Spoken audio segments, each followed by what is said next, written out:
This is Autoline Daily, the show dedicated to enthusiasts of the global automotive industry. Elon Musk has ambitious sales goals for Tesla. He's aiming to sell 20 million vehicles a year by the end of the decade. But the company is going to need a lot more factories to make that a reality. And it looks like that expansion will happen soon. Bloomberg reports Tesla is planning on opening a plant in Mexico and could make that announcement as early as this week. It will be located in Monterey, but it's not known yet what models it will produce or when production will kick off there.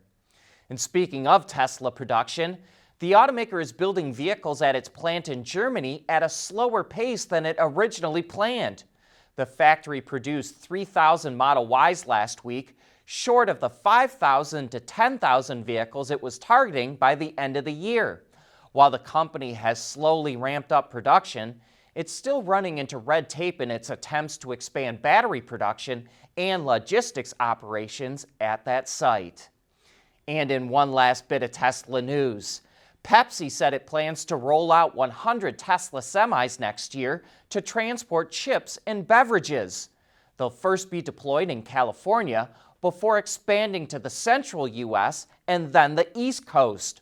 All of the trucks will have 500 miles of range, but how far they travel will depend on what kind of product they are carrying.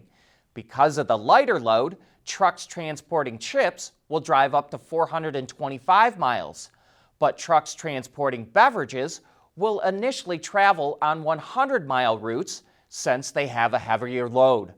Pepsi didn't reveal how much it paid for the semis, but they do qualify for $40,000 in federal subsidies, which helps offset the costs.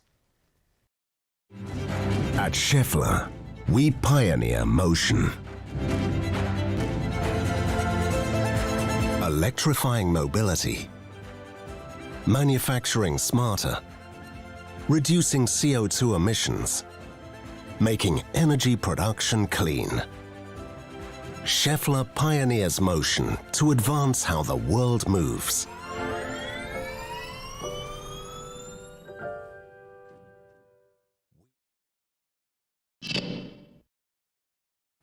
Buick is providing a better look at its first electric SUV, the Electra-E5, which it says, quote, it will soon introduce in China. We've shown you a few pictures of this EV already, but as you can see, it bears a strong resemblance to the recent Electra-X concept. Based on GM's Ultium platform, it will get the automaker's hands-free Super Cruise technology, as well as an all-new virtual cockpit system, although it's not showing any pictures of that yet. The Electra-E5 is the same size as the upcoming Chevrolet Equinox EV. Its wheelbase is about 116 inches, it's 75 inches wide, and roughly 192 inches overall. Autonomous vehicles continue to make progress. Waymo announced it's now offering fully autonomous rides with no driver on board from Phoenix International Airport to downtown Phoenix. The service is available 24/7 as well. At the same time, the company is expanding the size of the service areas where the general public can hail fully autonomous rides in San Francisco and Phoenix.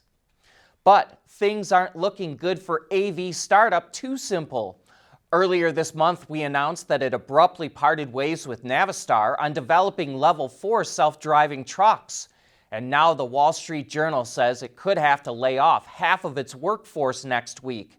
It said the cuts would affect about 700 people. In fact, things aren't looking good for a number of AV startups. We've had recent reports of Apple scaling back its AV operations, as well as Ford and Volkswagen ending their partnerships with Argo AI. We want to know what drives your testing. OTA, connected car, diagnostics, remote testing. Intrepid Control Systems is here to help you work from anywhere. Intrepid Control Systems, driven by your data.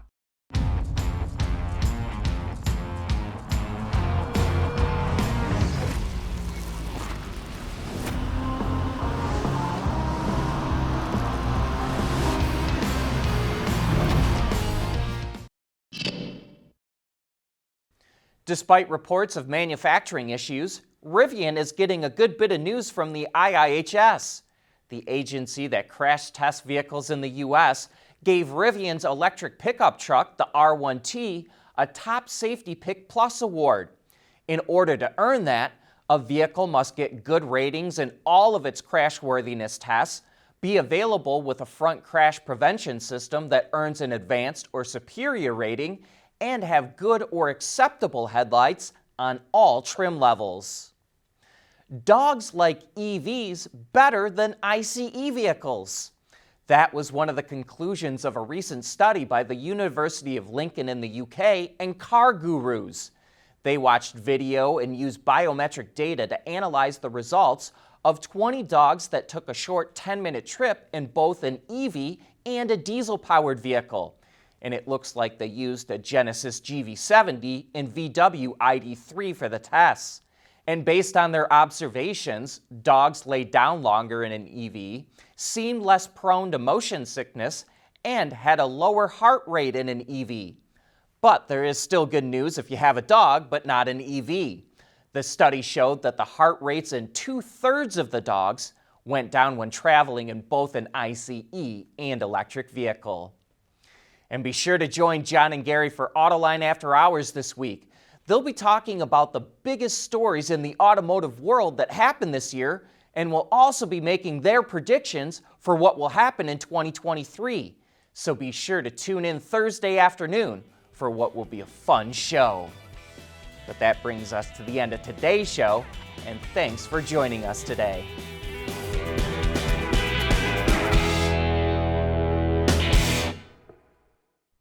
Autoline Daily is brought to you by Bridgestone, solutions for your journey. Intrepid Control Systems, over-the-air engineering, boost your game. And by Scheffler, we pioneer motion.